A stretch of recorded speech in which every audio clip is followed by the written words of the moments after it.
And now we can hear him also. Hare Krishna, welcome. Hare Krishna, welcome. Wait, let me plug in. So we have been waiting impatiently for you, but now you're here, and we are very glad that you will be speaking about text 429 on this auspicious appearance day of Bhaktivedanta Saraswati Thakur. Yeah. So I'll hand over to you. And yeah, if you need me, I'm always here for technical questions. Yeah. If I need you. If that ever happens, yeah. Okay, so it's a great honor for me to be invited by the Jagannath Month here in Berlin. Do you hear me? Do you hear me good? Yes, we can hear you very nicely. Very good. Okay. So, and it's the first time I'm here, so I'm a little bit overwhelmed and not so familiar with I guess many of you. I don't know who. Does anybody know me? Are you all muted or Clemens? Okay. Yeah, my name is Ramananda Gopal. I'm actually serving in Simhachalam, and I know many of them, like Niyatāhārāḥ Prabhu, and I know some of you from Berlin. I'm just getting settled still with my whole stuff here.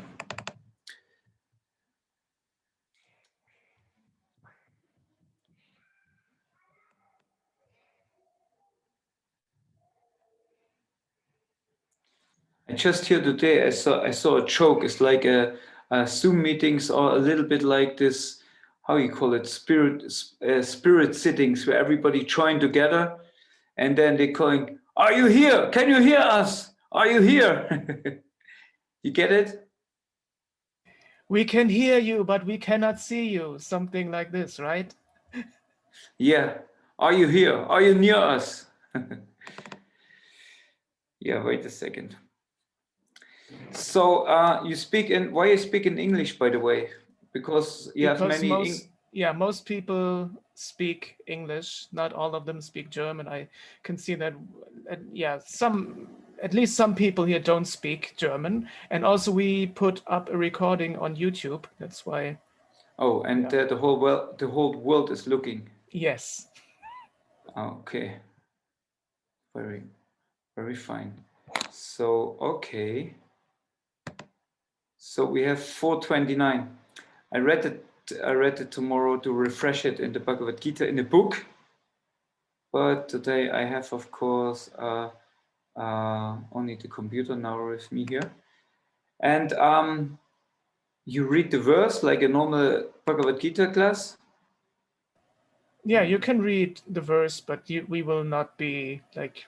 You will not listen. we will listen, but we will not chant the Sanskrit, you know, like in Bhagavatam class or something. So should I read the verse? And okay. Yes, you can read. Okay. Then we have okay. So should we start with auspicious prayers? Om Namo Bhagavate Vasudevaya. Om Namo Bhagavate Vasudevaya. Om Namo Bhagavate Vasudevaya. So we recite these auspicious prayers that we get entrance into this divine realm of divine knowledge. And this is very important for us, that we can understand that actually we are a medium of our Guru Parampara. And in this way we can be like a cow who is can be milked by the listeners, and we become just like an instrument. So diving in the Bhagavad-gītā, we come in transcendental knowledge of the chapter 4. And there in the verse 29, it's this: still others who are inclined to the process of breath restraint to remain in trance practice by offering the movement of the outgoing breath into the incoming and the incoming breath into the outgoing, and thus at last remain in trance, stopping all breathing. Others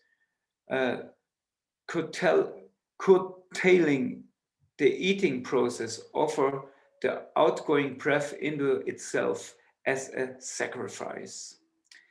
And then we have a purport. This system of yoga for controlling the breathing process is called prāṇayāma. And in the beginning, it is practiced in the Hatha Yoga system through different sitting postures. All of these processes are recommended for controlling the senses and for advancement in spiritual realization. This practice involves controlling the airs within the body so as to reverse the directions of the passage. The apāna air goes downward and the prāṇa air goes up. The prāṇayan yogi practices breathing the opposite way until the currents are neutralized into puraka, equilibrium. Offering the exalted breath into the inhaled breath is called richaka. When both air's currents are completely stopped, one is said to be in kumbhaka yoga. By practice of kumbhaka yoga, one can increase the duration of life for perfection in spiritual realization. The intelligent yogi is interested in attaining perfection in one life without waiting for next. Thus, by practicing kumbhaka yoga, the yogis increase the duration of life by many, many years. A Krishna conscious person, however, being always situated in the transcendental loving service of the Lord, automatically becomes the controller of the senses. His senses, being always engaged in the service of Krishna, have no chance of becoming otherwise engaged. So at the end of life, he is naturally transferred to the transcendental plane of Lord Krishna. Consequently, he makes no attempt to increase his longevity. He is at once raised to the platform of liberation, as stated in Bhagavad-gītā 14:26. Mam jayo vyabhicharane bhakti yogena sevate sagunam samadhiryitam prāma bhuyaya kalpate. One who engages in unalloyed devotional service to the Lord transcends the modes of material nature and is immediately elevated to the spiritual platform. A Krishna conscious person begins from the transcendental stage, and he is constantly in that consciousness. Therefore, there is no falling down, and ultimately he enters into the abode of the Lord without delay.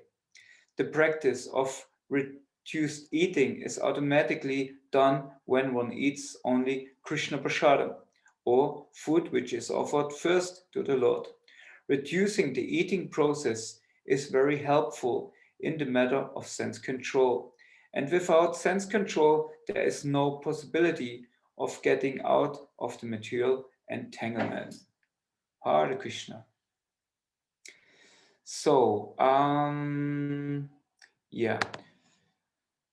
I offer, as I said, my obeisances to my gurus and the Guru Parampara, and all of you who are here listening, taking the time, listening to such an insignificant soul as I am, what to say, but by your eagerness, by your desire to hear, I can speak something. Yeah, who was reading this verse and thought, wow, that's very exciting. That's a very exciting verse, so inspiring. Anybody of you, everybody's muted, huh? Nobody can say anything. Yeah, I only see Karuna Shakti Prabhu. He's the only one who is popping up in my screen. But there are other people also. They can but also say, they can say something if they want to. They can switch on their microphones. But okay, switch on your microphones if you think that verse is a very inspiring verse. I'm gonna do that. I'm gonna offer my ingoing breath into the outgoing breath and keep them to come to a standstill. Actually, I always thought, how does it work? If one still is alive, then you basically don't breathe. Right? And I must say, I'm not an expert in pranayama at all. I have no idea about this. Either I played any musical instrument, nor didgeridoo or something like that. Sometimes I'm playing a conch, but that's what I'm doing. That's my experiences. So this verse is not so much appealing to me, but we must understand that Krishna, he brings these things up because Arjuna at one point he goes into this direction of technicality. Why? Because Arjuna somehow he looks for a somewhat way out of this situation. He is not comfortable at all with it. Because as we know, and probably you discussed this already many times, Bhagavad-gītā is situated, it's actually the core of the Mahabharata. And Arjuna tries to a little bit to wriggle himself out of it, right? He doesn't want to fight. He doesn't want to fight Drona and Bhishma, and because he sees them as their teachers, and so therefore he tries to get out of it. But it's not really working, because his chariot driver, who turns out to be the Supreme Personality of Godhead, says, nope, better you do what I'm telling you, because I'm your order giver. And Bhagavad-gītā, basically, what main ras do we have, what comes to us in Bhagavad-gītā, what main ras is coming toward us? Who has an answer and want to unmute or write it in the chat board? I always like to ask questions. Maybe Dasya Prabhu? Dasya Prabhu. Yeah, I mean, Dasya Prabhu is Dasya Ras, I guess, but maybe everything is personal, but maybe he's also a Prabhu. He's a person. Yes, but right, it's Dasya. Dasya means, of course, friendship. Friendship, what is one thing what is very appealing to us, and we all can basically relate to us even in this stage, because we all looking at least for friendship. And Arjuna and Krishna, they had this ras of friendship, and they are kind of, Arjuna always looked at Krishna a little bit as, yeah, he is the boy, who comes originally from a cowherd village, who is related to us, with family connection. But in the end of the day, we are the Pandavas. We are belonging to the Kuru dynasty. We are basically the kings. We are the brothers of the heir of the king of the throne, Yudhishthira Maharaj. And by the way, I am the most successful archer. So I'm a very great Kshatriya. Krishna, is he Kshatriya or is he not? Is he a cowherd boy, or is it? I mean, he has a kingdom now, but still, we're not so sure. So I like him. He's very special for sure, but he's my friend. And in the speech of Bhagavad-gītā, or in actually the whole process of Mahabharata, Krishna more and more reveals to different personalities, especially to the Pandavas, his divine power. And on this point, Arjuna realizes that something is going on here. He is not completely convinced, but he at least says, let me be your disciple, let me be your Shishya, right? And so now he tries to learn from Krishna. And as Arjuna is very learned, Krishna brings different reasons why he should just surrender to him. And this, of course, this verse what we have here now it's very technical. But for our benefit, for our good fortune, we have the purport of Srila Prabhupada, who brings it actually down to earth, to our platform, that we can understand it. And I know many devotees nowadays, they are interested in pranayama, different processes.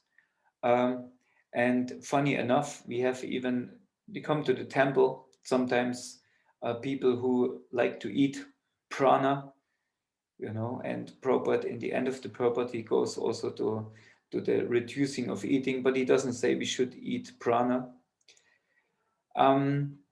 So what Prabhupada brings it in the end down, he says that the most successful yogi, because why we do all these prana practices is, of course, to kind of regulate our habits of controlling the senses or engaging the senses better. So when we engage our senses in different sense activities, they become very disturbed. They become engaged and they become disturbed. It's just like if we go out, we do something, we go for work, we have to go to Berlin, we travel by train, we travel by the tube, by the U-Bahn or by the S-Bahn. And we get different impressions with our senses. And when we come home, it's not so easy immediately to calm down and maybe read or chant or do any spiritual activities, because the senses are so much bewildered by this sense perception. So we have to understand, when we use our senses, then we get disturbed naturally. And in the same way, pranayama is helping us to calm the senses, to kind of neutralize this sense impressions, what we accumulated not only in one day traveling around in Berlin, now what we accumulated over many lifetimes, because sense perceptions, they are stored in us, in our mind. There's different sections of the mind where even very deep, it's like a storage, what we not easily have access to it, but they are popping up in times when we don't expect them to pop up. Meaning they are very deep impressions. We call them also samskaras. And they samskaras, we're not even aware of them. We don't have access that we can bring them to our present consciousness, but they are there. And these samskaras, they create impressions who form our nowadays body or nowadays consciousness, state of mind. And they also create desires for more sense engagement of the senses. And in this way, it becomes like a vicious circle, or we also say in German, da beißt sich die Katze in den Schwanz, oder? Like some of you maybe have seen, I've seen many times, I grew up with cats. Little cats, they try to chase the tail. And it's very funny because they're spinning in a circle and everybody knows they never will catch the tail. Well, sometimes they even do, they catch the tail, but they cannot hold it for long because some movement and the tail slips out of the fingers, of the, how they call it, claws. So that's, it's a very difficult process. And guess what? We spoke already about it. When you live, for example, in a city like Berlin, then the senses are always under attack, right? And modern day society, this is actually the aim. This is the aim of advertisement, to kind of attack your senses, to provoke your senses, to kind of make you a target and a recipient of their products. What of course they try to connect with your senses, with different senses. You go in the supermarket, you smell something, wow, you immediately get appetite of some bakery stuff, of bread or of bagels or whatever they bring there, And some people who are, I guess, not so much of devotees in this realm, or in this sangha now, but if you go to where they offer the meat, there are some smell of meat.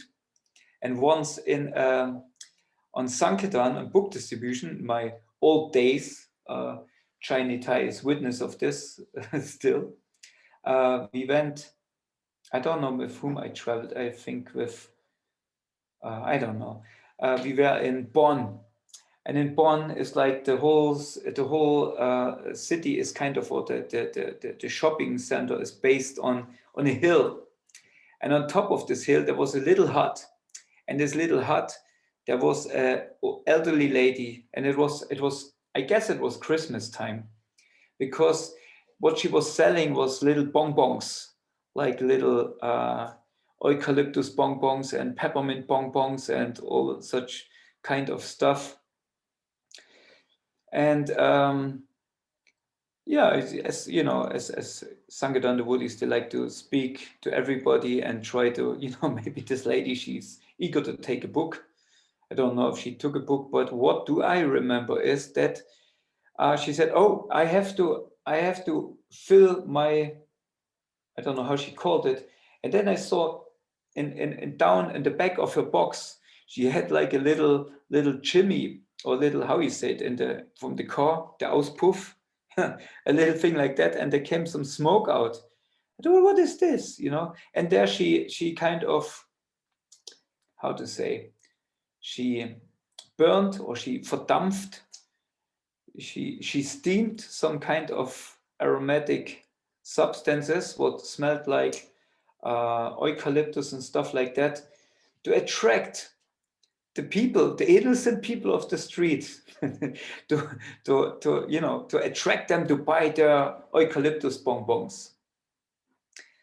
Even such an innocent lady with a little tiny hut in the shopping center in Bonn for Christmas, she uses such techniques. So what to speak, I have to plug in my computer, what to speak of nowadays advanced civilizations, consumes civilizations like we are in. So they know exactly how to create our desires, how to make us really wanting their products. It's all is what they're aiming for. In fact, they know already today what you will buy the day after tomorrow, and maybe even longer. So it's all aimed on the senses, because with our senses, we are so vulnerable, because we don't know how to control them. It's very strange. We don't know how to control our senses. And therefore, this is what we have to learn, to control our senses. And what Krishna gives here to Arjuna, that he says, well, you can do it by the process of pranayama. Just offer the ingoing breath with the outgoing breath, and then neutralize them then and bring them to a standstill. With that process, you can also bring your senses to a standstill. It works. Try it out. So this is what he says to us, try it out. If you want to be successful in this, try it out. But then here we have, of course, our Srila Prabhupada, who says, no. You guys may be not so successful in that. But by the process of devotional service, you just engage your senses with Krishna Bhakti, with sadhana Bhakti. And in this way, you become, you engage your senses with Krishna. Now we know, Krishna says it even in the Bhagavad-gītā, whenever you bring your senses in contact with the sense object, with the sense objects, what happens? Anybody knows? What happens when the senses come in contact with the sense objects? You get what? Attachment. Attached to it, yes. And this is the same tricky thing what Krishna tries to do with us. He tries to attach ourselves to him. And what happens when this attachment becomes stronger?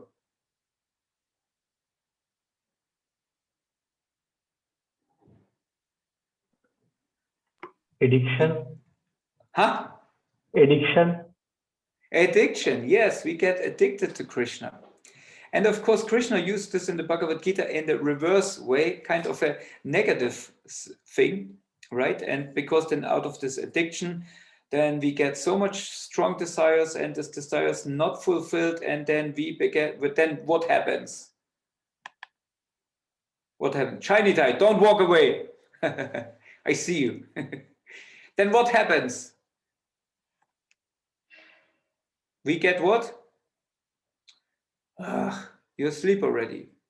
We get angry, right? We get angry, and when we get angry, our memory is lost, and then we going into illusion.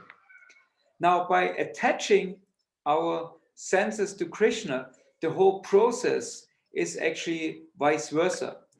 We get attached to Krishna, and through attachment to Krishna, guess what? All our desires naturally will be fulfilled, especially the ones who are beneficial for us, right? Who are beneficial for us in our process of bhakti yoga. They get fulfilled.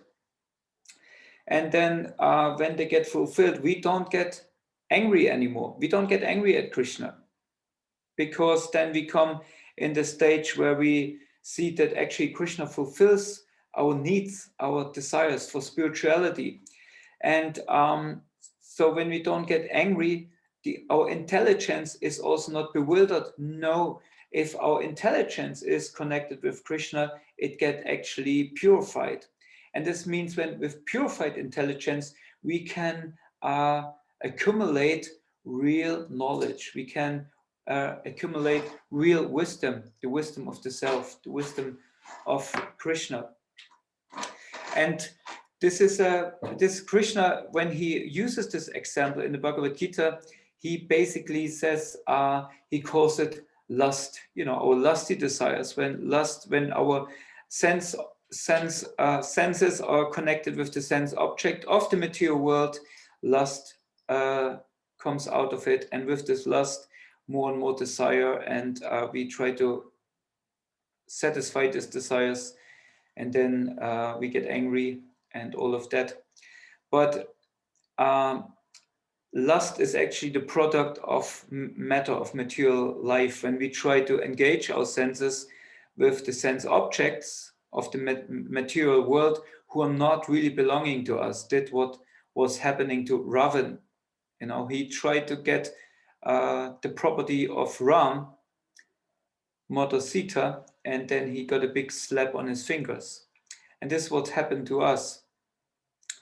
But what is the vice versa word or situation of lust?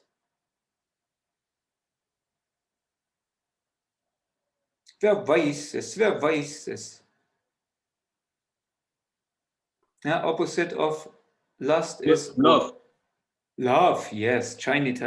You're the embodiment of love.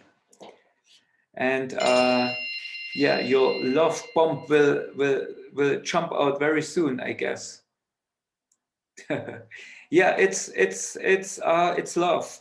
And this is what it's all about. In the end, Krishna want to have our love, because in this moment where we have our love, when our senses filled with love, when we do devotional service with love, then we more and more falling into not lust, we fall into love, right?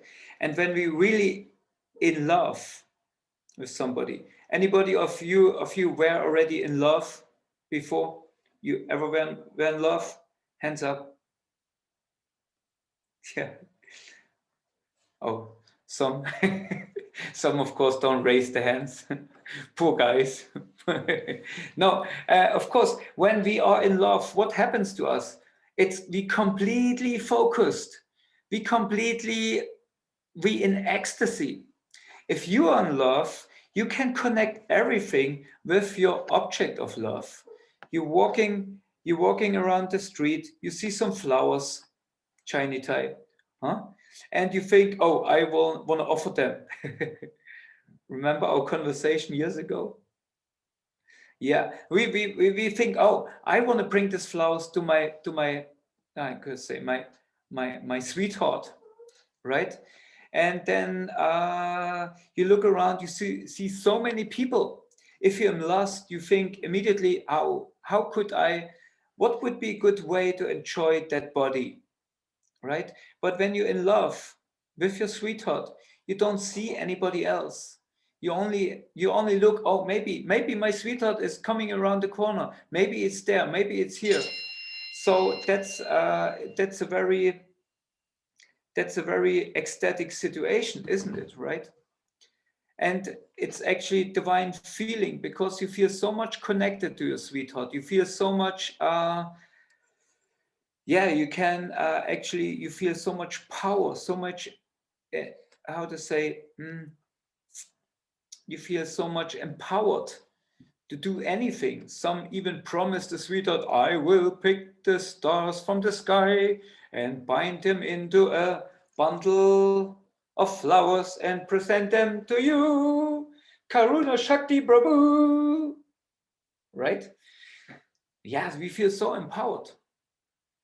And the world seems no limit for us. Right? And there's no, even any feeling of lust we try to chase away because we feel that this disturbs this, how to say, make our pure feelings very dirty. So in this moment of pure love, when we are in love, we are in ecstasy. And actually, this is where we all are aiming for. We want to fall in love with Krishna. And this is the process. You have it right now here. Because in any material relationship with a sweetheart, after this ecstasy, you come down again. And there is the day after where you suddenly wake up and what are you drinking? Huh? What are you drinking? Where you think, who is that person? And the most beautiful girl, has to go to the toilet, right? And what comes out there, it's smelling as bad as any other person.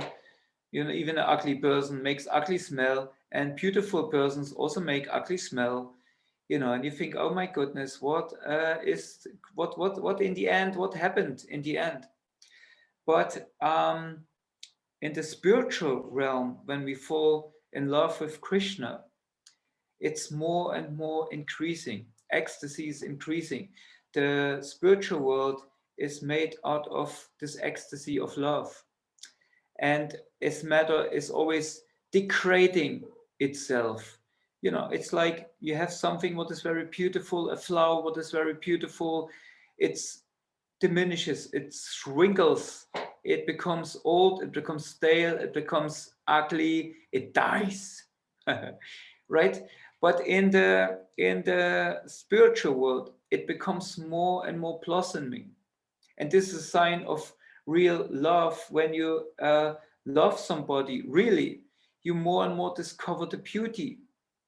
And the more and more we developing a taste for Krishna consciousness, for Krishna conscious activities, for doing sadhana bhakti, for chanting the holy name, the more and more we discovering the beauty, the more and more we developing a taste for reading spiritual books, the books of Srila Prabhupada, we more and more developing a taste for these books, and we discover the beauty in them, right? And the more and more in the beginning, maybe devotees seem a little bit, well, yeah, can be a little bit difficult, but the more and more we associate with them and we developing taste for the Sangha of devotees, we will find the beauty in the souls who try to serve the Lord, who try to serve Krishna. So this is the process. Actually, the pranayama doesn't help us really in this time and age because we're so much bewildered by all the sense perceptions, what we bombarded in our day-to-day surroundings. So the only way is to kind of keep our senses busy, keep ourselves busy with Krishna conscious activities, to fill our senses wherever inlet we have with our senses. You know, we have so much inlets where we get data in, where we get informations in. Fill them up with Krishna, fill them up with bhakti, fill them up with people who have this taste. And in this way, the senses get Krishnized, as Srila Prabhupada would say. And we can control the senses by this process. This is what I understand what Srila Prabhupada want to give us here on the way. And in the end, of course, he says that we should not stop eating.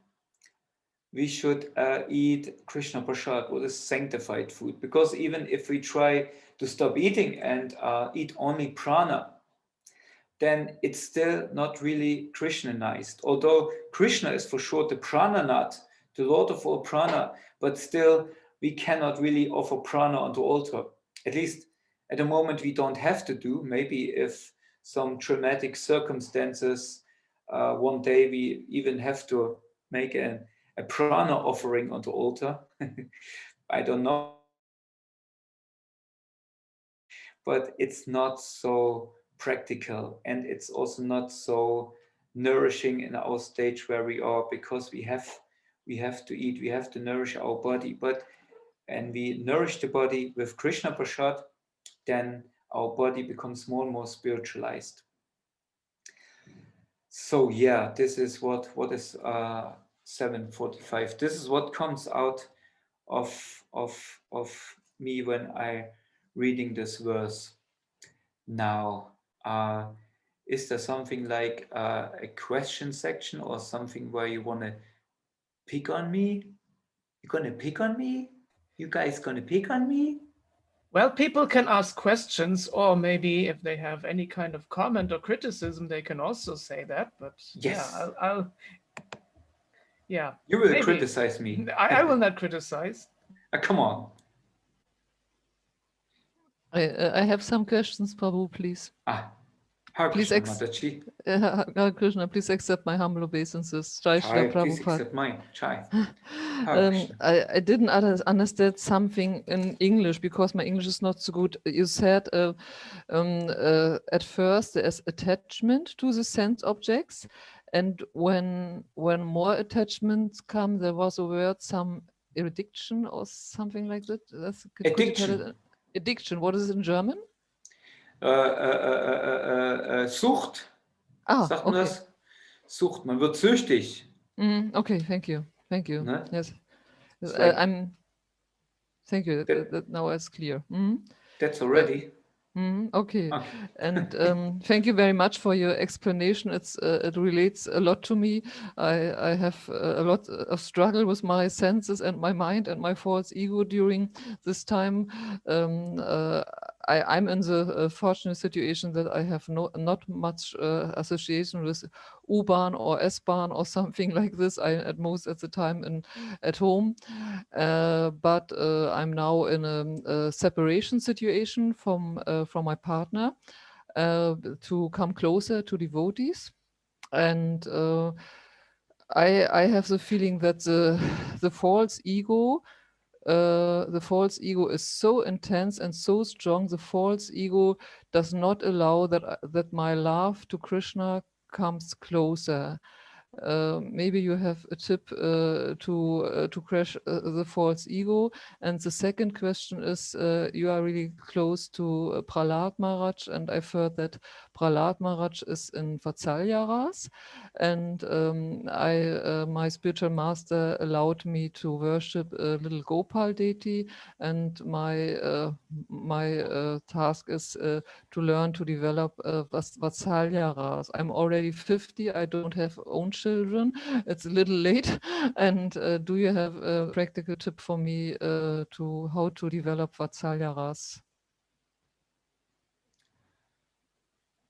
Oh, okay. So, do you allow me to answer the first the last question first, because this Yes, now I yes. have to otherwise reframe it and then again reframe it. Okay, Vatsalyaras. Prahlad Maharaj is in Vatsalyaras. I don't know. I'm actually not so sure. Because we always think that Prahlad Maharaj, he worships Nrsingadev. And in one sense it's true, but actually he worships Krishna, he worships Gopal. While he's flying from the cliff, the Vishnu Purana says, and Chaitanya Mahaprabhu, he chants this in the prayers when he is in the Ratha Yatra ecstasy. He chants Namo Brahmya Devaya Go Prāṇahitaya Chachagaditaya Krishnaya Govindaya Namo Namaha. Everybody of us knows this prayer quite well, because with this prayers, most of us, we offer our bhoga to the Lord, right? But Prahlad Maharaj, he chants these prayers when he's flying from the cliff. And this says the Vishnu Purana, and Prabhupada in the Chaitanya Charitamrita, when this verse comes up, he gives this hint that this verse is in the Vishnu Purana. So, and when you look at the Vishnu Purana in this section, then you see this is this section where Prahlad is pushed from the cliff and is flying in the air, and he chants this verse. Now, if you look at this verse, it's all about cows and it's all about Vrindavan, or Gopal, Govinda. So this is it's a guess from me, but Prahlad seems to worship Krishna before, or in his childhood, as his best friend, in one sense. So there is also an element of Sakhya there that could be, right? Because he's always relating to Krishna, and this Vatsalyaras, it's a difficult thing, because mostly when we speak of Vatsalyaras, we accept that the Lord is our that we are superior to the Lord. Like you with your Gopal deity, then you see yourself as mother of Gopalji, right? You Yes, don't but pray. it's not. But it's not a true feeling now. I more feel than a No, servant. yeah, good. Yeah, that's for sure. But Salyaras, if we refer to Prahlad to this, then he is not that he sees himself as the father of, in that sense, Nrsingadev. He sees himself as his child. And this is what comes from the Christian tradition. What we would say, that we, my dear father, please save. In this, I'm not sure. I mean, Vatsalyaras maybe works in different directions. I'm not sure if we could say that Prahlad is in Vatsalyaras because he takes shelter of Krishna. While when you worship your Gopalji, Gopalji, he takes pleasure in getting shelter from you. As far as I understand, in that case, you really have to speak with your Gurudev. He should give you some instructions how to approach Gopalji. I'm not experienced in that. But this what I maybe can say to that.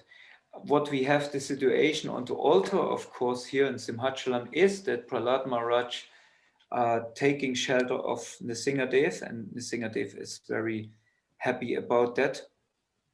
But before Nrsingadev appears, he worships Krishna in a different form. And out of this verse, what I quoted, we could guess that his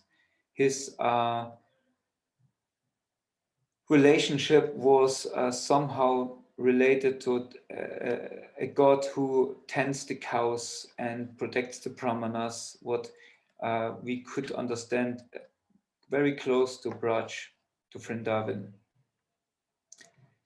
But some may have a different point of view. I don't say it is like that. This is what I feel to this.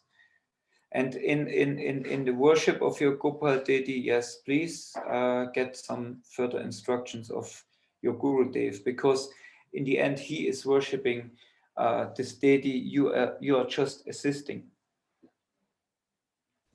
You know what I mean? Thank you very much. I had already the idea that the learning task is that I shall care about Krishna and not Krishna about me. that I shall learn to care for Gopal and not what will be with me. Instead, I shall care for Gopal and think about what is best for him. Well, it works in both ways, I guess, because of course the inhabitants of Vrindavan, they are worshipping Krishna, little Gopal, and they're yelling at him when he makes some mischievous thing and so forth. But in times of need, for example, when Indra tends to destroy whole Vraja and with all his inhabitants, and we're speaking about a demigod here, one actually deleting demigod somewhat, so they take shelter in this little boy as well. So it's because it's pure, it's completely pure. It's not like Prabhupada, he would always give us the example of we should not go to God and ask for bread, so you probably don't go to your Gopal deity to ask him, can you cook for me or something? I'm hungry, so but instead you will cook for him. But if there's really time of need, let's say you really have nothing to eat in the house or whatever, and really situation get tense or whatever, it would be appropriate that you go in front of him and say, look, I would give something to you, but I don't have anything. Like Madhusachi, Nimai Pandit, he was destroying everything in a kind of a fit. What he had, he acted quite violently, and he destroyed quite something, and even the book was all in the house. And then the mother said to Nimai, sorry, I would like to cook something. I don't have anything. Everything is gone. And then Nimai, of course, he got some. He provided something. Then he got out of the situation. Where's the other topic? Is this somehow an answer to your question? Yeah, thank you very much, Prabhu. And can you reframe? The other question was something about ego. It was, yes, it was. I think I do a lot of sadhana, and I think my false ego is more and more. As I'm more and more aware of my false ego. I would say it like this: the more purification process, the more I am aware of my false ego, I think. And is it you said?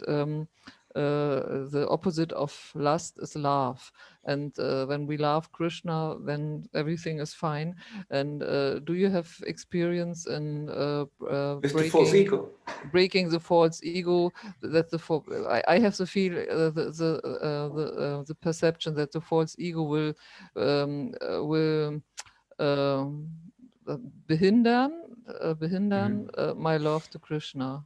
The developing of love for Krishna. Well, I mean, this is a whole big topic, how to deal with the false ego. For sure, the false ego is giving us hindrance of loving Krishna and being a true loving servant of Krishna. Now, just what I learned in Bhakti program, and it makes so much sense more and more since I'm in a relationship. Love means I do everything for the pleasure or for the benefit to make anybody else happy. For example, some friend, some partner, whatever who's around, devotees who are around me. And lust means I do everything to make myself happy. So, and this is actually also what we see in the material world. We want to exploit the material world, and we want to make ourselves happy because we are the center of enjoyment. We are the center of material world, and this basically means false ego. False ego means I am the Lord. I'm the enjoyer. I lord over material world, as Prabhupada would say. And to reverse this means we have to really deal with our false ego, to bring it in the right ego, that no, Krishna, he is the center of attention. He gets everything. He is standing on the altar, not me. I do arati for him, not arati for me. No? So, the ways of sadhana bhakti will make this more and more sure that we come to this understanding. Now, as you said, doing sadhana bhakti and realizing that you have a false ego, that's a very good step. It's a very good progress. This means you make progress, actually. I would say like that, because before we're not even aware that we have such a thing like a false ego, right? But then when we come in contact with the right ego, means with the Supreme, with Krishna, who is the foremost and the topmost and the adi ego, the first ego, right? And then we see, oh no, I'm so tiny, I'm so wrong with everything. How I approach matter, it's so wrong. It's so it's actually a robbery. It's like it's not working. And more like Ravan, I get slap on my fingers. Always when I reach out to get something from matter, I get a slap on my fingers. So the only way to reach out is to take this matter, to reach out to matter, to take matter, and to offer it in a process, in a conscious process, to offer it back to whom it belongs to Krishna. And in this way, I not only recognize and acknowledge, okay, there is the one who really belongs, who really owns everything. No, it also shows me the right process. If there's the Sambandha, Abhideya, and Aprochana, that we, in between the Abhideya, that we are the servants, we are the medium where we can take the matter and offer it to the Lord. And in this way, our ego gets so much purified. Now, this sounds all very much abstract, and this situation, of course, that you're a little bit isolated makes it not better, but you do the best what you can do to attend such sanghas. Try maybe to invite little groups of devotees or keep friendships. I don't know at the moment where you're situated, if this is possible. This is a very negative, or very, this isolation process is not very good actually for community life. Therefore, we're so grateful that we have such things like Zoom, that we have the internet, although also in the internet, all the sense objects are slammed in our face, but it's something where we can have some association, and we should use that and pray for the opportunity. I don't know, are you connected to some temple? Can you go to have some sangha? You still in Greifswald? I live in Schwerin. Yeah, in Schwerin, yeah. In Schwerin, we've met each other already in Simhachalam, and I tried. Yeah, it I know. I tried it 5 years here with Bhagavad-gītā readings and something like this, and it's not possible to get the same basis with my longtime partner. And now I decided I have to go. I tried it 5 years, and I go to Neuruppin, to the community in Neuruppin. Yeah, this is good. I know this community very well. Actually, I have quite some friends there even, and I think they're very mature Grihastha community who really try to apply spiritual knowledge, spiritual technology into material life, and work with that, and in this way make it more presentable to a bridal mass. I think this is a very good step. Yeah, thank you very, very much, Prabhu. Thank you for your really nice answer. You make the step. I don't. I wish you good luck. I wish you good luck. Thank you very, very much for your blessings. Yeah. Basically, once a year we come there on our way to Ostsee. If it's, so we stop there and have some association with Maharaj because he's the guru of my wife, and yeah, and some dear friends. All the best. All the best for you too and your family. Thank you very much. Thank you. We need all your blessings. Anybody else? Any more questions or somebody criticizing? No? Okay, so then wish you all greetings from Simhachalam.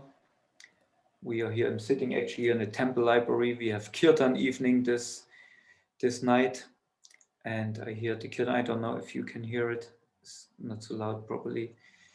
Yeah, we keep on going here in Simhachalam. We have our community here, and we live in a Bavarian forest, what makes things a little bit more easier. We're not so much on the spotlight. We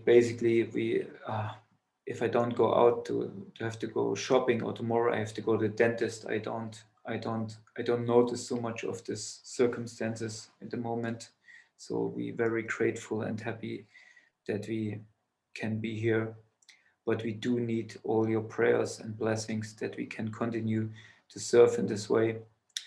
And we have many or some tools what we try to offer to make things, to give devotees more connection to the Singadev. We just in the process to open up even pujas, and I do already many pujas from afar and connecting with people by WhatsApp, sending little pictures and stuff like that to connect them, and people turn to the Singadev.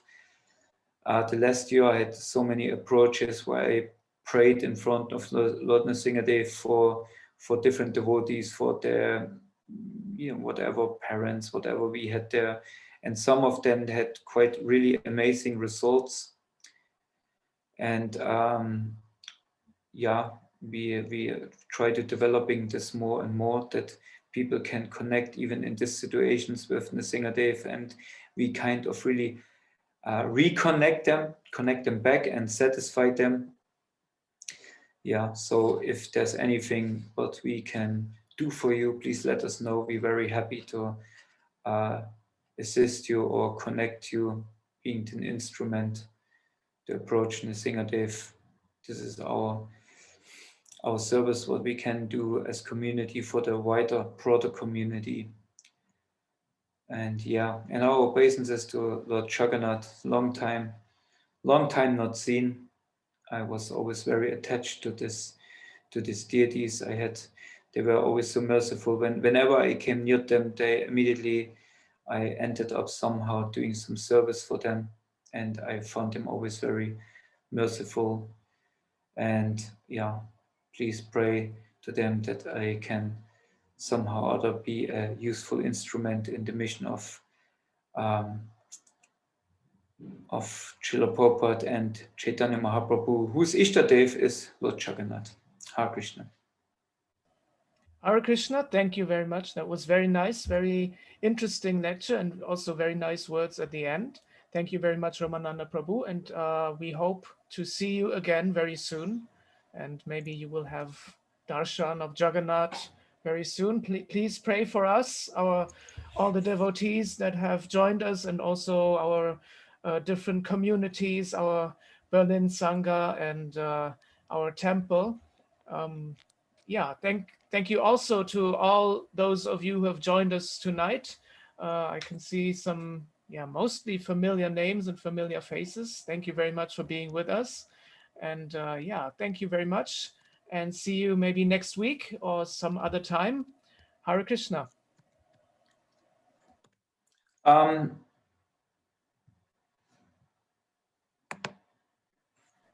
Yes. Karuna Shakti Prabhu. Yes, we can still hear you. Okay. I would like to ask you a question. It's a little private. I mean, it's nothing embarrassing. It's just some more technical and private question. Do you still do some translation? Yes. Or maybe by the way, this verse today was very much in connection to what I'm doing currently, because I'm currently translating some. I don't know who is actually using this in the end, but it's some translation about an app or something like that for an app. For your smartphone, for breathing meditation. It's like, oh, you breathe in, you breathe out, you release this and that energy, and I was thinking, oh my God, this is so, I also don't know much about this, but yeah, I have to learn, obviously, by translating this. But yeah, go ahead with your questions. Yes, I'm translating. I just post this in the chat board. Maybe some of you saw this already. I'm not sure. I post this here. This is actually a video of my beloved Gurudev, His Holiness Krishna Kshetra Swami. He made this very nice movie about the Bhagavad Purana, as we know as the Srimad Bhagavatam. And this videos, I'm quite impressed. I must say, I'm impressed with it. I didn't know that the outcome would be so professional and so suitable to really show to a broader community of people. And as I'm also quite in interreligious activities here in the area, and I have my little interreligious channel. If you don't know, please check it out, sign in, sign it up or whatever, like it. I start to be a little bit more active now with Zoom meetings as well. And so I have some connections, and some of them, they were very much, wow, what is it? What is it all about in this interreligious circles? But most of them, they don't understand English. So I got this back to my Gurudev, and he said, yes, but we could arrange German subtitles. If you know somebody who would do that, we have all the subtitles as a Word document. We just have to find somebody who translate actually this Word document into German, and then we need somebody who. This is probably somebody else. I mean, with the translation, first of all, you came into my mind straight away, and this is basically my question to you: would you be happy to kind of surf in this way? I guess you're busy with. Well, yes, I'm busy, but now that you're asking me in public, I cannot decline. Because, yes, I've seen like some minutes of that film. It's about like I think it's Krishna Kshetra Swami going to Chennai, and then Kenneth Russell Welby, yeah, please. Dr. Kenneth Russell Welby, and he's going to Chennai, and then he's like, what comes after that, I don't know, but anyway, it's more than 1 hour and 6 minutes 42 seconds. Yeah, that's quite a lot of work, but yeah, if you have a file, send it over to me. I have done that before, and I'm happy to do it again, translating subtitles. Yeah, that's a very nice answer. I will do that.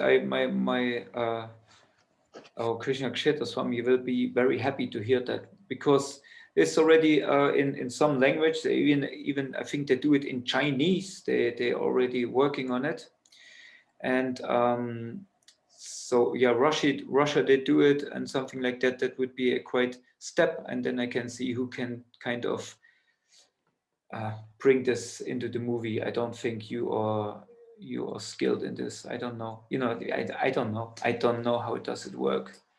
Yeah, somebody else can do that. It's just a subtitle file, and it will be inserted. It's not a big thing, but yeah, subtitle file, I can take care of that. That's okay. What, to translate it? Yeah. Or to implement it in the movie? No, I can just translate, and somebody, I mean, like putting it into the film. Like, I don't know how to do that, but I know that it's very easy, and whoever knows how to do that. Okay, I will listen around. If somebody who is in the Sangha still knows somebody who is saying, oh, he makes this all the time or something like that, maybe can also connect, then that would be very nice. Then we could present this also to a German-speaking audience. That would be very nice. Yes, and those of you who don't know, Krishna Kshetra Swami, he has a PhD, and he has studied a lot of religious studies, and I think he even studied in Germany for 1 semester at the University of Halle. He studied Bengali. And he was the only person, I think it was Bengali. And I think he was the only person in the course or something who was studying Bengali at that university, because, I mean, where's the connection between Halle, Sachsen-Anhalt, and the Bengali-speaking world? It's not very obvious, but he was doing that, and he is also very frequent visitor of the farm, and he has a long connection to Germany. He also speaks German very well, and he is an academic, and he preaches in academic circles. And so this film also is like, I don't know, as I've said, I've not watched it, but like the start is he goes to Chennai to start some dialogue with academics in some way. And if this film comes out in like a German version or Chinese, Russian version, that can help very much in getting some connection to the academic world and religious scholars and so on. So that's a very interesting and very nice effort. And those of you who are interested, you can watch the film on YouTube. The link is in the chat box, and maybe in some weeks, or let's say months, you can watch it with German subtitles. Yeah, it depends on you. Yes. Yes. Oh, yeah, that was very, very nice. Thank you for letting me speak. I see Kalyana Giraj Prabhu, Hare Krishna, brother. So many. I mean, I don't know so many anymore. It's getting outdated here in the Bavarian forest. But nice to see you all again. And wish you all the best. Nice Sangha, keep it up. This is a very nice program. Therefore, the internet is made for, and to spread Krishna consciousness and keep association of devotees. Hare Krishna. I will disappear now. Hare Krishna. We will all disappear sometime. Okay. Hare Krishna. Vanchikabada rupescha kripasanabhiyavacha patitanam pavinibhyo vaishnavebhyo namo namaha. Gaura Bhaktivedanta ki jai, Chakanath Vrinda ki jai.